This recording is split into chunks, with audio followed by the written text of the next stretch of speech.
दोस्तों आज हम करने वाले हैं क्लास 10 का जो आपको इंग्लिश के पेपर में आता है लेटर, उसको किस प्रकार से लिखना होता है वो आपको समझाने वाला हूं कि आपके बोर्ड के पेपर में जब बैठोगे तो लेटर को किस प्रकार से आपको लिखना होगा और पढ़ना होगा क्वेश्चन को, वो आपको समझाने वाला हूं। देखो यहाँ पे हमारे पास जो टॉपिक है वो टॉपिक है इंक्वायरी का। हमारे पास आज लेटर है, इंक्वायरी लेटर है। आपको इंक्वायरी करनी है, क्या इंक्वायरी करनी है वो बताने वाला हूँ। देखो पहले पढ़ते हैं क्वेश्चन को। Write a letter to the manager, हमें लेटर लिखना है मैनेजर को, ठीक है। लीला कन्वेंशन सेंटर, ठीक है। उस मैनेजर का जो ऑफिस है वो क्या है, लीला कन्वेंशन सेंटर है दिल्ली में, ठीक है। Find out the rates for conducting the wedding reception of your sister. हमें ना हमारी जो मतलब सिस्टर की क्या नाम है, क्या है, वेडिंग है, तो सिस्टर का क्या करवाना है, रिसेप्शन करवाना है। तो हम उनसे पूछ रहे हैं कि वो रिसेप्शन करवाने का कितना खर्चा लेते हैं, कितना पैसा लेते हैं। Inquiry specially about the catering cost per head, यानी कॉस्ट नहीं है, यहाँ पे कॉस्ट है, ठीक है। यहाँ पे कॉस्ट है।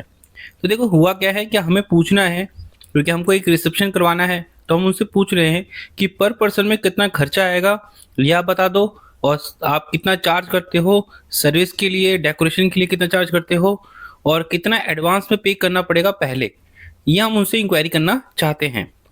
आपका नाम क्या है, अनंत या अनाता, जो भी है नाम है, ठीक है। रेसिडिंग, देखो आप रहते कहाँ पे, आपका एड्रेस है ये डिफेंस कॉलोनी दिल्ली। अब मैं पूरे क्वेश्चन को फिर से एक बार समझा देता हूँ। आपकी सिस्टर का रिसेप्शन होने वाला है, ठीक है। यहाँ पे तो आप क्या करना चाहते हो, एक रिसेप्शन रखवाना चाहते हो, तो उसके लिए आप इंक्वायरी कर रहे हो मैनेजर से कि वो कितना खर्चा लेते हैं, कितना पैसा लेते हैं ये सब करवाने का, ठीक है। जैसे होता है ना, खाने पीने का होता है या सजाने का होता है, तो कितना खर्चा कितना पैसा लेते हैं वो लोग, तो हमको ये इन्फॉर्मेशन उनसे लेनी है। तो लेटर कैसे स्टार्ट करेंगे इस तरह के क्वेश्चन को। सबसे पहले तो हमेशा आपका सेल्फ एड्रेस हमेशा आता है पहले, जो आपके क्वेश्चन में दिया होता है। उसके बाद आपको लाइन छोड़ के, एक लाइन छोड़ के फिर आपको डेट डालना होता है हमेशा। फिर एक लाइन छोड़ोगे, फिर लिखोगे द मैनेजर, फिर वो जो एड्रेस दिया था क्वेश्चन में वही एड्रेस आप डाल दोगे इसमें। इसके बाद आप क्या करोगे, देखो यहाँ पे लिखोगे, यहाँ पे लिखा है सब्जेक्ट। सब्जेक्ट किस बारे में है, इंक्वायरी करनी है हमें अबाउट वेडिंग रिसेप्शन बुकिंग, क्योंकि हम बुकिंग करवाना चाहते हैं वेडिंग रिसेप्शन का, तो उसके लिए इंक्वायरी कर रहे हैं। उसके बाद आप क्या करोगे, लिखोगे डियर सर या ma'am, I am planning to book your convention centre. मैं प्लान कर रहा हूँ कि आपका जो कन्वेंशन सेंटर है उसको बुक करने का।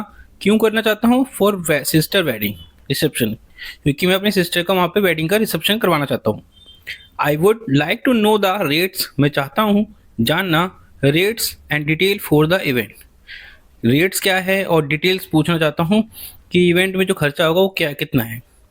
Please provide the following information, कृपया करके ये इन्फॉर्मेशन मुझे दे दीजिए। क्या क्या इन्फॉर्मेशन, देखो इन्फॉर्मेशन क्या है, cost per person for catering, जो खाने पीने का खर्चा होता है ना, पर हेड पे कितना खर्चा आएगा ये बता दीजिए। चार्ज फॉर डेकोरेशन, डेकोरेशन कराने पे कितना खर्चा होगा, और दूसरी जो सर्विसेज होती है आप जो प्रोवाइड कराओगे उसका खर्चा कितना होगा। The amount to be paid in advance, और कितना पैसा मुझे एडवांस में पे करना पड़ेगा आपको, ये भी आप बता दीजिए, ठीक है। इसके बाद हम और क्या चाहते हैं, देखो यहाँ पे लिखा है, इसके बाद kindly share the detail as soon as possible, कृपया करके आप क्या करिए, ये जो डिटेल्स जितनी भी डिटेल्स है ना जल्द से जल्द मुझे प्रोवाइड करवा दीजिए। So we can plan accordingly, तो हम क्या कर सकते हैं उसी के अकॉर्डिंग प्लान कर सकते हैं कि आपका ये जो हॉल है मैं कब बुक करूँगा और कितना आपको पेमेंट करना पड़ेगा। I would also appreciate it if you can send me any special package, मैं आपको बहुत अप्रिशिएट करूँगा अगर अगर आप मुझे कोई स्पेशल पैकेज दे दें, ठीक है, और या कोई डिस्काउंट अवेलेबल दे दें, कोई डिस्काउंट दे दें, तो इस बात को मैं बहुत ज़्यादा अप्रिशिएट करूँगा। इसके बाद लिखेंगे looking forward to your response, मैं आपके रिस्पॉन्स का वेट कर रहा हूँ एक तरह से। योर सिंसियरली लिखोगे, उसके बाद आप अपना नाम लिखोगे, नाम जो आपके क्वेश्चन में दे रखा है वही नाम लिखना, आपको खुद का नाम नहीं लिखना, जो क्वेश्चन में नाम दिया होता है वही लिखना होता है। तो इस प्रकार से आपको इस तरह के इंक्वायरी लेटर को एंड करना होता है। तो ये मैंने आपको अच्छे से समझा दिया है, अगर कोई डाउट है आप कमेंट में पूछ सकते हैं, और अभी के लिए थैंक्स फॉर वॉचिंग।